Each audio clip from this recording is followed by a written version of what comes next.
So ఓవరాల్గా జగన్మోహన్ రెడ్డి గారి పర్యటన సో రమేష్ గారు చెప్పారు. సో ఈ ఘటనకు సంబంధించి అసలు ఏం జరిగింది, సో మొన్న శ్రీకాకుళంలో కూడా ఆమెను బెదిరించి లేకపోతే ఆమె మీద ఒత్తిడి తీసుకొచ్చి కేసులు పెట్టించారని చెప్పినటువంటి పరిస్థితి. నిన్న టిఫిన్ షాప్ మీద జరిగినటువంటి ఆ ఘటనలో కూడా దేవుడి ఫోటోలను అడ్డం పెట్టుకొని నారా లోకేష్ గారు ఆయన మత రాజకీయాలకి పాల్పడ్డారు అనేటువంటి అంశం. తర్వాత పోలీసులకు సంబంధించి 300 మందిని డిప్లాయ్ చేస్తే వాళ్ళు చాలామందిని కూడా వెనక్కి పంపించేసేటువంటి ప్రయత్నం చేశారు.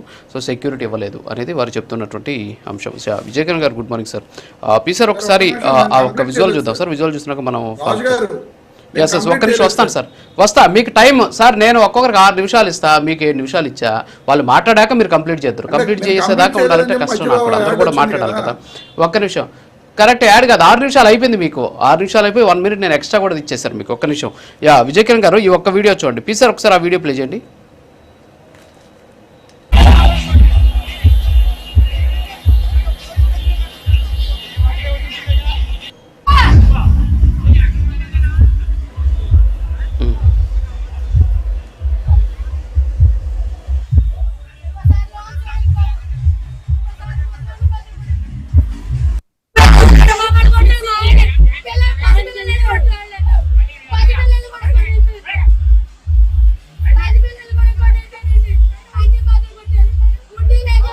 సార్ వాయిస్ రావట్లేదు సార్.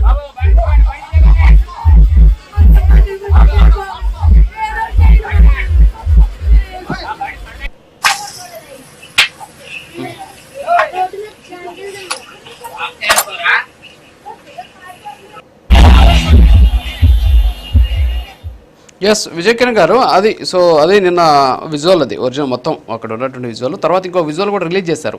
వీళ్ళు వచ్చి జగన్మోహన్ రెడ్డి గారు అంటే మాకు అభిమానం, సో జగన్మోహన్ రెడ్డి గారు వాళ్ళు చాలా లబ్ధి పొందాం, మేము జగన్మోహన్ రెడ్డి గారి గురించి ఏమీ మాట్లాడలేదు అని చెప్పేసి వాళ్ళు మాట్లాడారు. చెప్తున్నా కదా సార్, చూపించాలంటే నేను అవన్నీ చూడాలి. ఇప్పుడే నేను చూశాను, అది నేనే కదా చెప్తున్నా, మీరు కాదు, నేను చెప్తున్నా కదా అని చెప్పి చెప్పారు. ఓపెనింగ్ రిమార్క్స్లో అని చెప్పాను నేను. కాదు సార్, ఓపెనింగ్ రిమార్క్స్లో అని చెప్పాను. సో ఇప్పుడు ఏంది, ఇప్పుడు వాళ్ళ షాపుని పోయి పగల కొట్టేస్తే జగన్మోహన్ రెడ్డి గారు కాదు సార్, వినండి సార్, వినండి రమేష్ గారు వినండి, నేను చెబుతున్నా కదా. సరే మీ దగ్గర ఉంటే పంపిండి. కాదు సార్, మీ దగ్గర ఉంటే పంపిండి, ఎందుకు అనవసరంగా. నేను చాలా కూల్గా డిబేట్ చేయాలనుకుంటున్నాను. దయచేసి కూల్గా వినండి. అరే నేను వాళ్ళు ఏం మాట్లాడారో చెప్తున్నాను కదా, ఇంకా మీరు మధ్యలో ఎందుకు నాకు టైం వేస్ట్ చేస్తున్నారు? ఎందుకు ఒక్క నిమిషం ఉండండి సార్. అరే ఒక్క నిమిషం ఆగండి సార్, ఆగండి ఒక నిమిషం, నాకు తెలుసు, ఆగండి ప్లీజ్. విజయకిరణ్ గారు, ఇప్పుడు ఇది సో అక్కడ దేవుడి ఫోటోలు పగిలిపోయిండేది వాస్తవా కదా, నెంబర్ 1. నెంబర్ 2, ఆమె కన్నీళ్లు పెడుతూ ఏడుస్తున్నటువంటి విజువల్ ఉందా లేదా. 3వది, జగన్మోహన్ రెడ్డి గారి మీద అభిమానం ఉంటే మీరు వాళ్ళ పోషణకి సంబంధించినటువంటి దాని మీద పోయి ఆ చల్లా చెదురు చేసేసి వాళ్ళ జీవనం లేకుండా చేసేస్తే అది ఓకేనా అంటే ఓకే మా వాళ్ళు కాబట్టి మేము చేసుకుంటాం మా